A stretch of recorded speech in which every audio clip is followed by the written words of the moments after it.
தமிழகத்தில் பிரதான எதிர்க்கட்சி அதிமுக தான் என்பதை மக்கள் ஏற்றுக்கொண்டு அங்கீகாரம் வழங்கியுள்ளதாக எதிர்க்கட்சித் தலைவரும் அதிமுக பொதுச் செயலாளருமான எடப்பாடி பழனிசாமி தெரிவித்துள்ளார். சேலம் புறநகர் மாவட்ட அதிமுக சார்பில் நீர்மோர் பந்தல் திறப்பு விழா ஓமலூரில் நடைபெற்றது.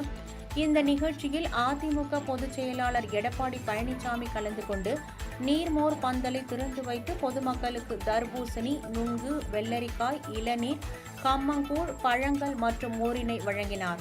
அப்போது செய்தியாளர்களிடம் பேசிய எடப்பாடி பழனிசாமி, தமிழகத்தில் திமுக ஆட்சிக்கு வந்த காலம் தொட்டு சட்டம் ஒழுங்கு சந்தி சிரிப்பதாகவும், நாள்தோறும் கொலை, கொள்ளை, பாலியல் வன்கொடுமை நிகழ்வுகள் அதிகரித்து வருவதால் சட்டம் ஒழுங்கை பராமரிப்பதில் முதலமைச்சர் ஸ்டாலின் திறமையற்ற முதலமைச்சராக இருப்பதாகவும் குற்றம் சாட்டினார்.